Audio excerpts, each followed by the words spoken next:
Hello everyone, welcome back to our channel. स्वागत है आप सभी का हमारे इस चैनल में। आज की इस सेशन में हम बात करने वाले हैं उत्तराखंड प्रवक्ता भर्ती 2025 इकोनॉमिक्स विषय का एक मोस्ट इम्पॉर्टेंट टॉपिक जो आपके एग्जाम के पॉइंट ऑफ व्यू से काफ़ी इम्पोर्टेंट रहने वाला है। तो बने रहे आज के इस सेशन में। Let's start now. आज के इस सेशन में हम जानेंगे मार्क की लोच एंड देन जो मार्क की लोच के प्रकार हैं उनके बारे में आज हम यहाँ पे बात करने वाले हैं। Elasticity of demand and types of elasticity of demand. तो बने रहे आज के सेशन में।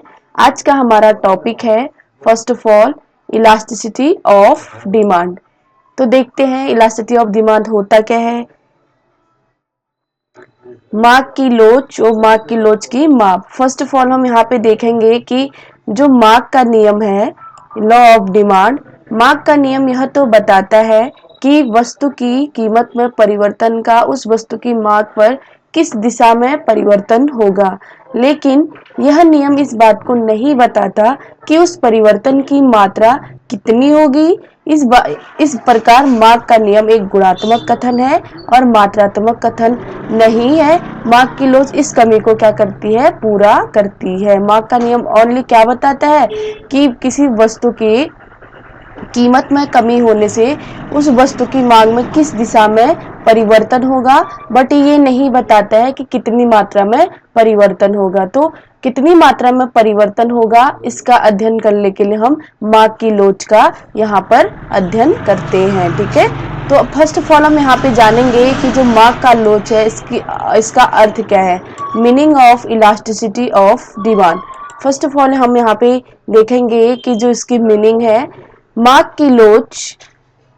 की लोच किसी वस्तु की कीमत अन्य वस्तुओं की कीमत तथा उपभोक्ता की आय में होने वाले परिवर्तन का उस वस्तु की मांगी गई मात्रा में होने वाले प्रतिक्रियात्मकता को मापती है। इट मीन्स कि जो मार्क की लोच है किसी वस्तु की कीमत अन्य वस्तुओं की कीमत तथा उपभोक्ता की आय में जो परिवर्तन होता है उस परिवर्तन से जो वस्तु की मांगी गई मात्रा यानी कि वस्तु की क्वांटिटी पर जो इफेक्ट पड़ता है तो वही क्या करता है, दर्शाता है। ठीक है, तो जो मार्क की लोच है किसी वस्तु की कीमत पे परिवर्तन होने से उस मात्रा में क्या परिवर्तन हो रहा है, यह मार्क की लोच के द्वारा स्पष्ट किया जाता है। नेक्स्ट हम यहाँ पे देखेंगे कि जो मार्क की लोच है, मार्क की लोच के प्रकार, types of elasticity of demand. तो मोस्टली मार्क की लोच के 3 टाइप्स होते हैं। मार्क की कीमत लोच, इसी को हम बोलते हैं मूल्य सापेक्षता, price elasticity of demand. Second है यहाँ पे मार्क की आय लोच, इसे बोला जाता है आय सापेक्षता, income elasticity of demand. And then यहाँ पे थर्ड है मार्क की आड़ी लोच, जिसे बोला जाता है क्रॉस इलास्टिसिटी ऑफ डिमांड। तो हमारे सिलेबस में यहाँ पूछा गया है कि मार्क की कीमत लोच के बारे में हम एक एक करके सभी जितने भी मार्क की लोच के टाइप्स हैं उसको हम देखेंगे। फर्स्ट ऑफ ऑल हम यहाँ पे बात करते हैं कि मार्क की कीमत लोच या फिर मूल्य सापेक्षता, प्राइस इलास्टिसिटी ऑफ डिमांड के बारे में जानेंगे।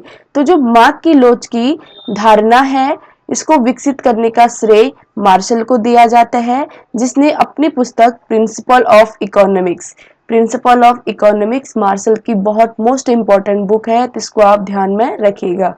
मैं आवश्यकताओं की लोच द इलास्टिसिटी ऑफ वांट नामक अध्याय में तर्कसंगत वर्णन किया था। तो जो मार्क की लोच की धारणा का सर्वप्रथम जो विकसित की थी उसका श्रेय जाता है मार्शल को। उन्होंने अपनी पुस्तक प्रिंसिपल ऑफ इकोनॉमिक्स में आवश्यकताओं की लोच यानी कि द इलास्टिसिटी ऑफ वांट नामक अध्याय में मार्क की लोच का वर्णन किया था। पूछा जाएगा कि कीमत लोच का जो धारणा है इसका जो विकसित किया है वो किसने किया है, तो ये मार्शल के द्वारा किया गया है।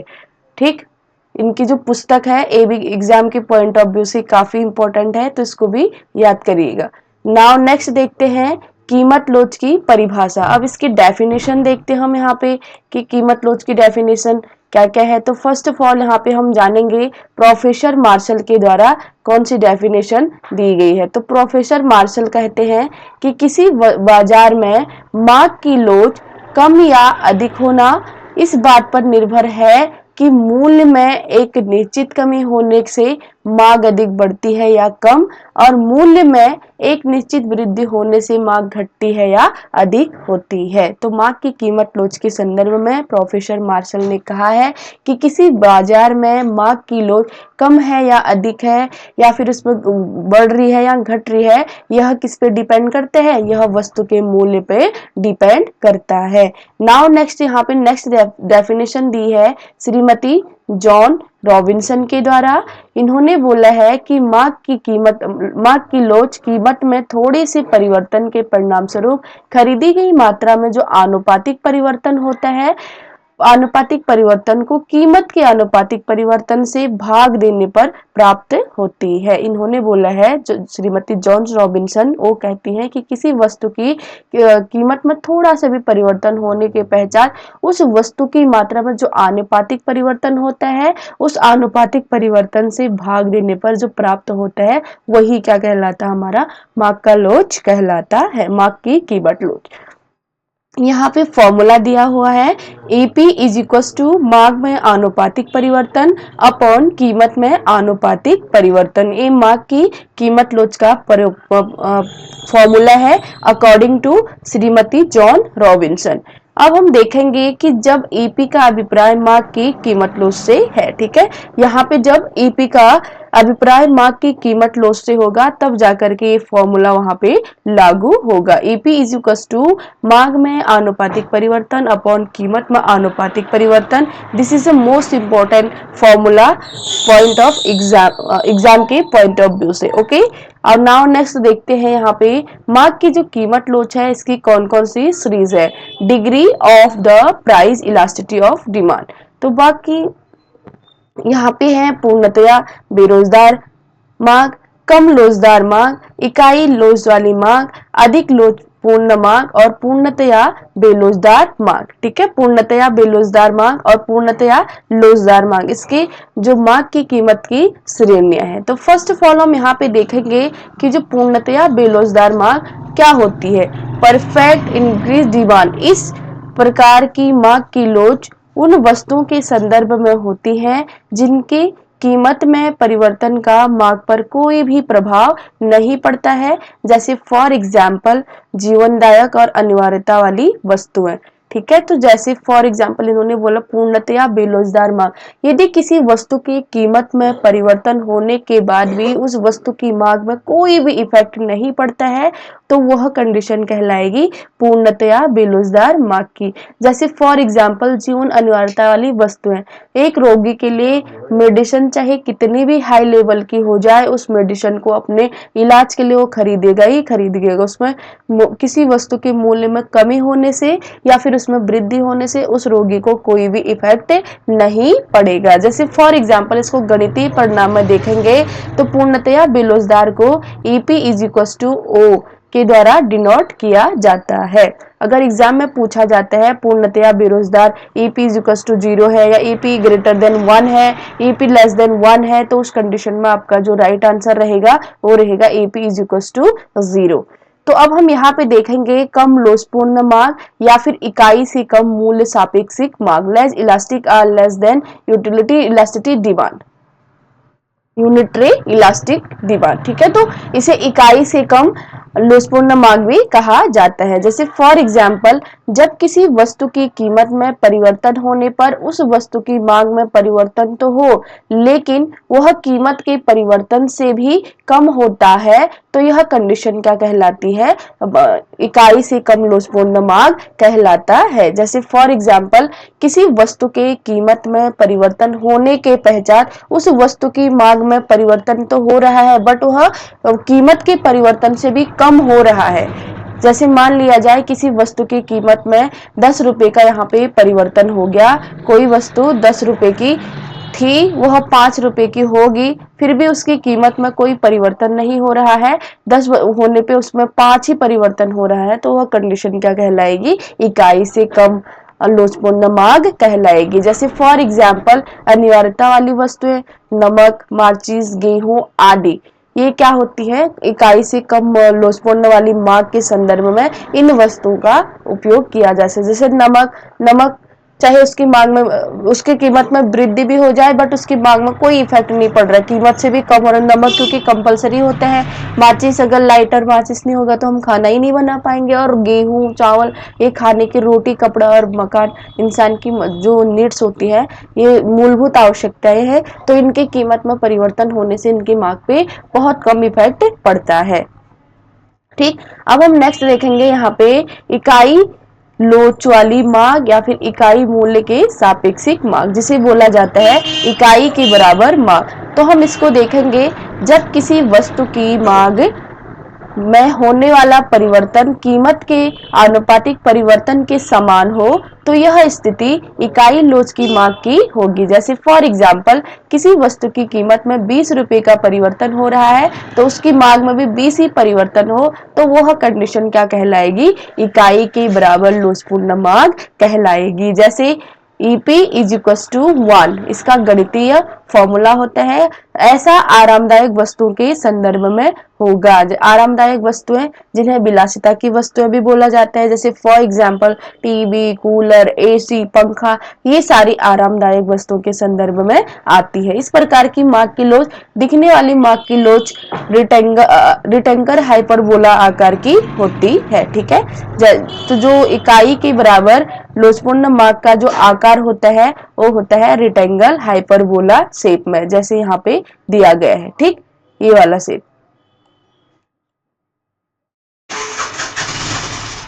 इस शेप में होगा। ठीक, नाउ हम यहाँ पे देखते हैं कि इकाई से अधिक लोचपूर्ण मांग, high elastic or more than unitary elastic demand. जब किसी वस्तु की मांग में उसकी कीमत से भी अधिक लोचपूर्ण होती है तो उसे अधिक लोचपूर्ण मांग कहा जाता है। जैसे फॉर एग्जाम्पल, किसी वस्तु की कीमत में बहुत कम परिवर्तन हो रहा है, यहाँ पे मान लिया जाए 10 रुपीज का परिवर्तन हो रहा है, उसकी मांग में 15 मांग बढ़ रही है तो यह कंडीशन क्या कहलाएगी, इकाई से भी अधिक मांग कहलाएगी। छोटे सी वस्तुओं के संदर्भ में थोड़ी सी कीमत परिवर्तन होने पे उस वस्तु की मांग जो अधिक हो जाती है तो वह कंडीशन क्या कहलाती है, इकाई से अधिक कहलाती है। जैसे यहाँ पे गणितीय परिणाम में EP इज ग्रेटर देन 1। ठीक है, EP is equal to greater than 1 होगा, इकाई से अधिक हो रही है। अब हम यहाँ पे देखेंगे नेक्स्ट, पूर्णतया लोचपूर्ण मांग, परफेक्ट इलास्टिक डिमांड। तो जब किसी वस्तु की कीमत में इतना सूक्ष्म परिवर्तन हो कि उसे संख्या में प्रदर्शित भी ना किया जाए तो लेकिन मांग में स्पष्ट अंतर आ जाए तो ऐसी वस्तु पूर्णतया लोचपूर्ण मांग वाली वस्तु कहलाती है। अगर किसी वस्तु के संदर्भ में जीरो मतलब 1 भी अगर उसको 0 परिवर्तन हो रहा है, ठीक, बहुत सूक्ष्म परिवर्तन हो रहा है जिसे हम संख्या में भी डिनोट नहीं कर पा रहे हैं, उस कंडीशन में अगर मांग में वृद्धि हो जाती है तो वह कंडीशन कहलाएगी पूर्णतया लोचपूर्ण मांग की। बट मांग में तो स्पष्ट अंतर दिख रहा है, कीमत में बहुत छोटा अंतर आया है बट उसकी जो मांग है उसमें स्पष्ट परिवर्तन दिखाई दे रहा, तो यह कंडीशन पूर्णतया लोचपूर्ण मांग की कहलाएगी। इसका जो गणितीय परिणाम होता है वो होता है EP is equal to infinite, यानी कि अनंत होता है। ठीक, अब हम देखेंगे नेक्स्ट, मांग की आयलोच। तो जो मांग की आयलोच होती है वो क्या होती है उसके बारे में हम यहाँ पे बात करेंगे। अन्य बातों के समान रहते हैं, जब किसी उपभोक्ता की आय में परिवर्तन होने से उसके द्वारा खरीदी जाने वाली वस्तु की मांग में जो मात्रात्मक प्रभाव पड़ता है वही क्या कहलाता है, मांग की आयलोच कहलाता है। जब किसी उपभोक्ता के आय में परिवर्तन होने के पश्चात उसकी मांगी गई मात्रा में जो मात्रात्मक परिवर्तन होता है वही हमारा मांग की आयलोच कहलाता है। जैसे एक डेफिनेशन दी है वॉटसन ने, इन्होंने बोला है कि मांग की आयलोच आय के प्रतिशत परिवर्तन से मांगी गई मात्रा के प्रतिशत परिवर्तन का अनुपात होती है। तो ये जो डेफिनेशन है ये काफी इंपॉर्टेंट है। मांग की आयलोच आय में प्रतिशत परिवर्तन से मांगी गई मात्रा में जो प्रतिशत परिवर्तन होता है उसका क्या है, अनुपात है, अकॉर्डिंग टू वॉटसन। तो जितनी भी डेफिनेशन है, बुक के नाम है, ये सारे आपके एग्जाम के पॉइंट ऑफ व्यू से इंपॉर्टेंट है। फॉर्मूलाज हो गया, तो इसको अच्छी तरीके से आप प्रिपेयर कर लीजिए। अब हम यहाँ पे देखेंगे मार्क की आय लोच के प्रकार, types of income elasticity of demand. तो जो मार्क की आय लोच के यहाँ पे 3 टाइप्स होंगे, धनात्मक आय लोच या सामान्य वस्तुओं की लोच, और सेकंड होगा यहाँ पे ऋणात्मक आय लोच, और थर्ड होगा यहाँ पे शून्य, मार्क की शून्य आय लोच। तो इसको हम देखेंगे एक एक करके। इसकी जो धनात्मक कंडीशन होती है उसमें क्या होता है, ऋणात्मक में क्या होता है, एंड देन जो शून्य होता है उस कंडीशन में क्या होता है।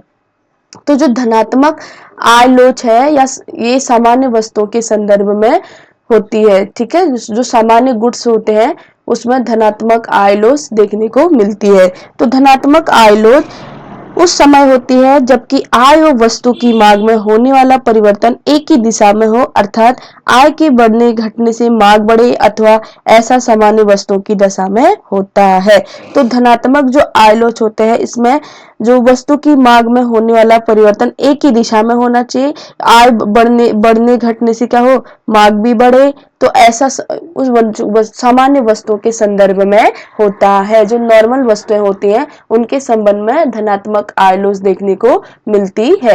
अब हम यहाँ पे बात करेंगे ऋणात्मक आय लोच। तो जो ऋणात्मक आय लोच है घटिया वस्तुओं के संदर्भ में मानी जाती है। घटिया वस्तुएं जैसे मोटे अनाज को यहाँ पे घटिया वस्तु माना जाता है। तो जब किसी वस्तु की मांग में होने वाला परिवर्तन उपभोक्ता की आय के परिवर्तन के विरोधी दिशा में हो, यह ऋणात्मक आय लोच कहलाती है। दूसरे शब्दों में, जब उपभोक्ता की आय बढ़ने से किसी वस्तु की मांग कम या आय घटने से मांग अधिक हो तो ऋणात्मक आय लोच होता है। यह घटिया किस्म की वस्तु की दशा में पाया जाता है। नाउ नेक्स्ट देखेंगे मांग की शून्य आय लोच, zero income elasticity of demand. यह होता है अति अनिवार्य वस्तुओं के संदर्भ में, जैसे माचिस, नमक, मिट्टी का तेल आदि वस्तुओं के संदर्भ में मार्क की जो शून्य लोच होती है ये दिखाई देती है। अति अनिवार्य वस्तु जैसे माचिस हो गया, नमक हो गया, मिट्टी का तेल आदि के संदर्भ में यह देखा गया है उपभोक्ता की आय के परिवर्तन का इन वस्तुओं की मांग पर कोई प्रभाव नहीं पड़ता। ऐसी दशा में नई वस्तु की आय की लोच जो होती है शून्य हो जाती है। ये अति अनिवार्य वस्तु है। तो अगर उपभोक्ता की आय में कमी हो या वृद्धि हो इसका कोई इस पे इफेक्ट नहीं पड़ता। नाउ देखेंगे कि मांग की आय लोच की जो माप है वो कौन कौन सी है। तो यहाँ पे उपभोक्ता की आय में होने वाले परिवर्तन की माप आय लोच के अंतर्गत की जाती है। तो जो यहाँ पे फॉर्मूला दिया हुआ है ये फॉर्मूला काफी इंपॉर्टेंट है। मार्क की लोच की जो आय लोच है इसकी माप की जाती है। तो EI इज इक्वल टू वस्तुओं की मांग में आनुपातिक परिवर्तन अपॉन आय में आनुपातिक परिवर्तन। वहां पे जब हम वस्तु की मांग की कीमत लोच का फॉर्मूला देखा था तो वहां पे था EP इज इक्वल टू वस्तुओं की मांग में आनुपातिक परिवर्तन अपॉन वस्तु के मूल्य में आनुपातिक परिवर्तन। यहाँ पे हम कर देंगे EI इज इक्वल टू वस्तु की मांग में आनुपातिक परिवर्तन अपॉन आय में आनुपातिक परिवर्तन। तो ये मांग की आय लोच के संदर्भ में ये फॉर्मूला लगता है, ठीक है। नाउ देखेंगे कि जो मांग की आय लोच है, मांग की आय लोच का जो महत्व है importance of income elasticity of demand. तो इसका महत्व किसमें है, आवश्यकताओं में अंतर का ज्ञान, knowledge of indifference in want. वस्तुओं की आय लोच से जानकारी होती है कि वे आवश्यकताएं जो नेसेसरीज हैं अथवा विलासिताएं लग्जरी। साधारणतया अधिक लोचपूर्ण मांग विलासिता से संबंधित होती है जबकि अनिवार्यता की आय लोच इकाई से कम होती है। तो जो आवश्यकताएं में अंतर करती है मांग की आय लोच। देन नेक्स्ट देखेंगे योजना निर्माण में इसकी इंपॉर्टेंस होती है। इंपॉर्टेंस इन प्लान मेकिंग, जिन वस्तुओं की धनात्मक आय लोच जितनी अधिक होगी उनकी मांग भी उतनी ही अधिक होगी। इसीलिए देश की योजनाएं बनाते समय ऐसी वस्तुओं के उत्पादन की दर को ऊंचा रखा जाएगा, अन्यथा मांग की पूर्ति नहीं होगी। इसी तर्क के अनुसार सरकार को ऋणात्मक आय लोच वाली वस्तुओं की उत्पादन को कम करना होगा ताकि बचे हुए साधनों का कहीं और उपयोग किया जा सके। तो जो मांग की आलोच का महत्व है, एक तो है ये आवश्यकताओं के संदर्भ में, यानी कि विलासिता की वस्तु है या फिर अनिवार्य वस्तु है, इसमें ये अंतर करते हैं। दूसरा है योजना निर्माण में, सरकार योजना निर्माण में इसका भी उपयोग करती है। ठीक, नाउ नेक्स्ट देखेंगे हम यहाँ पे मांग की आड़ी लोच का अर्थ। ठीक है, तो जो देखेंगे मांग की आड़ी लोच, फर्स्ट ऑफ ऑल होता क्या है, जब दो वस्तुएं आपस में संबंधित होती हैं तो एक वस्तु की कीमत में परिवर्तन होने से दूसरी वस्तु की मांग पर प्रभाव पड़ता है। जैसे संबंधित वस्तुएं प्रतिस्थापन वस्तुएं जैसे चाय व कॉफी तथा पूरक वस्तुएं जैसे डबल रोटी व मक्खन होती हैं। प्रतिस्थापन वस्तुओं के संदर्भ में यह देखा गया है कि एक वस्तु की कीमत और दूसरी वस्तु की मांग एक ही दिशा में परिवर्तित होता है, जबकि पूरक वस्तु में यह परिवर्तन विपरीत दिशा में होता है। यह बात हमें आड़ी मांग क्रॉस डिमांड से ज्ञात होती है, लेकिन हमारी मुख्य समस्या केवल परिवर्तन की दिशा, डायरेक्शन ऑफ चेंज को जानना ही नहीं बल्कि परिवर्तन की जो मात्रा है उसको भी जानना है। तो पहली बात हमें आड़ी मार्ग से ज्ञात होती है कि, जबकि दूसरी बात को मालूम करने के लिए हमें मार्ग की आड़ी लोच यानी कि क्रॉस इलास्टिसिटी ऑफ डिमांड का अध्ययन करना पड़ता है। ठीक है, तो जब एक ही दिशा में परिवर्तन हो रहा है किसी वस्तु की कीमत में, तो उसको हम किस में ज्ञात करेंगे, आड़ी मार्ग में। तो हम यहाँ पे जो कितनी मात्रा में हो रहा है उसको हम यहाँ पे देखेंगे मार्ग की आड़ी लोच में। तो फर्स्ट ऑफ ऑल हम यहाँ पे जानेंगे मार्ग की आड़ी लोच का अर्थ। ठीक है, जो पहली बात है हमें मार्ग की आड़ी लोच से ज्ञात हो जाती है, जबकि दूसरी बात को मालूम करने के लिए हमें मार्ग की आड़ी लोच का अध्ययन करना पड़ता है। ठीक, किस दिशा में परिवर्तन हो रहा है, और पहली दिशा में परिवर्तन कौन बताता है, दिशा में परिवर्तन मार्ग की आड़ी लोच बताता है। एंड देन इसमें जो मात्रा में परिवर्तन हो रहा है ये बताएगा आपकी मार्ग की आड़ी लोच। ठीक, आड़ी मार्ग और मार्ग की आड़ी लोच, दिशा में परिवर्तन आड़ी मार्ग बताएगा और कितनी मात्रा में परिवर्तन हो रहा है ये बताएगा मार्ग की आड़ी लोच। अब यहाँ पे इसकी मीनिंग देख लेते हैं। तो एक वस्तु की कीमत में परिवर्तन से उससे संबंधित वस्तु की मांग पर कितना मात्रात्मक प्रभाव पड़ता है, यह क्या कहलाता है, मार्ग की आड़ी लोच कहलाता है। जैसे फॉर एग्जाम्पल पूरक वस्तुएं और प्रतिस्थापन वस्तुओं के संदर्भ में मार्ग की आड़ी लोच काम करती है। यदि चाय और कॉफी का यहाँ पे हम एग्जाम्पल ले लेते हैं, यहाँ पे ले लेते हैं चाय और कॉफी। ठीक, यदि चाय की कीमत में वृद्धि होती है तो यहाँ पे व्यक्ति क्या करेगा, कॉफी परचेज करना शुरू कर देगा। अगर कॉफी की मात्रा में वृद्धि होती है वो चाय से ही काम चला लेगा। तो यह कंडीशन क्या कहलाती है, प्रतिस्थापन वस्तु, एक वस्तु की कीमत में वृद्धि होने से दूसरी वस्तु की मांग में कमी हो रही है, देन दूसरी वस्तु की कीमत में वृद्धि होने से उस वस्तु की मांग घट रही है, तो यह कंडीशन मार्ग की आड़ी लोच के संदर्भ में मानी जाती है। अब यहाँ पे हम एक डेफिनेशन देखेंगे अकॉर्डिंग टू फर्गुसन। इन्होंने बोला है कि मांग की आड़ी लोच संबंधित वस्तुओं की कीमत में एक निश्चित सापेक्षिक परिवर्तन के परिणाम स्वरूप एक्स वस्तु की मांगी गई मात्रा में होने वाला जो आनुपातिक परिवर्तन है वही क्या कहलाता है, मांग की आड़ी लोच कहलाता है। ठीक है, ये बोल रहे हैं कि मांग की आड़ी लोच संबंधित वस्तुओं की कीमत में परिवर्तन होने से उसकी कीमत में क्या परिवर्तन हो रहा है वो यहाँ पे बता रहे हैं अकॉर्डिंग टू फर्गुसन। अब यहाँ पे देखेंगे मांग की आड़ी लोच के प्रकार और उसकी गणनाएं, types of cross elasticity of demand and their calculation. तो यहाँ पे हम बात करेंगे कि मार्ग की आड़ी लोच के जो प्रकार होते हैं ये भी 3 टाइप्स के होते हैं, धनात्मक या प्रतिस्थापन वस्तु की मांग की आड़ी लोच, सेकंड होते हैं ऋणात्मक या पूरक वस्तु की मांग की आड़ी लोच, एंड देन यहाँ पे होगा शून्य या संबंधित वस्तु की मांग की आड़ी लोच। फर्स्ट यहाँ पे देखेंगे कि धनात्मक आड़ी लोच क्या होती है। धनात्मक आड़ी लोच पॉजिटिव और cross elasticity of demand for substitution. धनात्मक आड़ी लोच इस बात को प्रकट करती है कि जब एक वस्तु की कीमत बदले तो दूसरी वस्तु की मांग भी उसी दिशा में बदले। ऐसा प्रतिस्थापन वस्तु के संदर्भ में होता है। वास्तव में एक वस्तुएं एक दूसरे की प्रतियोगी वस्तुएं हैं। जैसे जब चाय यानी कि वाई वस्तु की कीमत बढ़ जाए तो उपभोक्ता उसके स्थान पर कॉफी एक्स वस्तु खरीदने की प्रवृत्ति रख सकता है।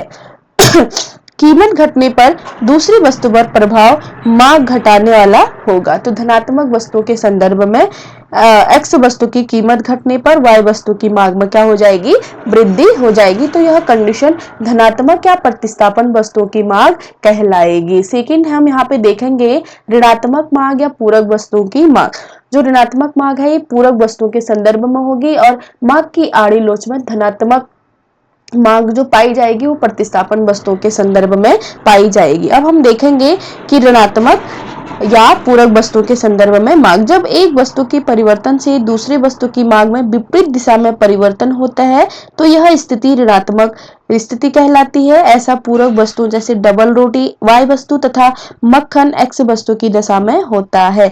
यदि डबल रोटी महंगी हो जाए तो उसकी मांग कम हो जाएगी, जो कि मक्खन डबल रोटी के लिए चाहिए, इसीलिए मक्खन की मांग कम हो जाएगी। कीमत की कमी का प्रभाव इसका उल्टा होगा। ठीक है, इसमें विपरीत परिवर्तन पाया जाएगा तो यह कंडीशन क्या कहलाएगी, ऋणात्मक या पूरक वस्तु की मांग कहलाएगी। मांग की आड़ी लोच का जो ऋणात्मक टाइप्स है यह पूरक वस्तु के संदर्भ में देखने को मिलता है। अब हम यहाँ पे देखेंगे नेक्स्ट इसका जो टाइप है शून्य या असंबंधित वस्तुओं की मांग की आड़ी लोच। तो इसमें देखते हैं कि यदि हम दो ऐसी वस्तुओं को लें जिनका कोई सीधा तार्किक संबंध नहीं है तो एक वस्तु की कीमत में परिवर्तन का दूसरी वस्तु की मांग पर कोई प्रभाव नहीं पड़ेगा। जैसे फॉर एग्जांपल एक्स वस्तु जूते की कीमत में परिवर्तन आता है तो वाई वस्तु गेहूं की मांग पर कोई प्रभाव नहीं पड़ेगा। तो यह कंडीशन क्या कहलाएगी, शून्य या असंबंधित वस्तुओं की आड़ी लोच कहलाएगी। मांग की आड़ी लोच की मापन के लिए एक फॉर्मूला दिया हुआ है, उसको हम यहाँ पे देखेंगे। मांग की आड़ी लोच को मापने के लिए आनुपातिक विधि का प्रयोग किया जाता है। एग्जाम में अगर आपसे पूछा जाता है कि मांग की आड़ी लोच को जानने के लिए कौन सी विधि का प्रयोग किया जाता है तो आपका यहाँ पे आंसर रहेगा आनुपातिक विधि। ठीक, तो हम यहाँ पे देखते हैं इसका फॉर्मूला क्या होता है मांग की आड़ी लोच का। EC इज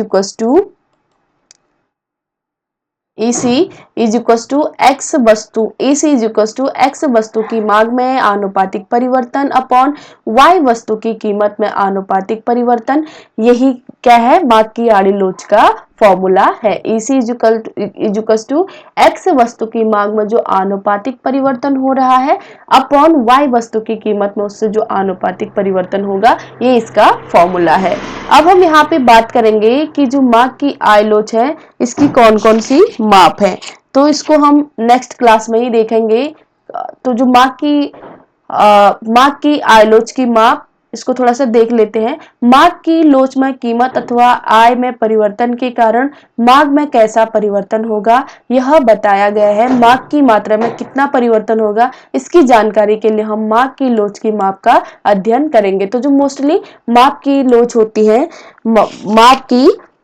मांग की लोच की माप है, ये 3 टाइप्स की पाई जाती है। यहाँ पे हम बात करेंगे, इसको हम नेक्स्ट क्लास में देखेंगे। तो जो ये है आनुपातिक विधि, कुल व्यय विधि और बिंदु रेखीय विधि, इसको हम नेक्स्ट क्लास में डिस्कशन करेंगे। तो आई होप कि ये वीडियो आप सभी को पसंद आई होगी। अगर आपको मेरी वीडियो पसंद आती है तो वीडियो को लाइक करें, चैनल को सब्सक्राइब करें और अपने दोस्तों के साथ शेयर करना ना भूलें और अपनी जो प्रिपरेशन है उसको और बेहतर बनाएं। Thank you so much for watching. Bye bye everyone.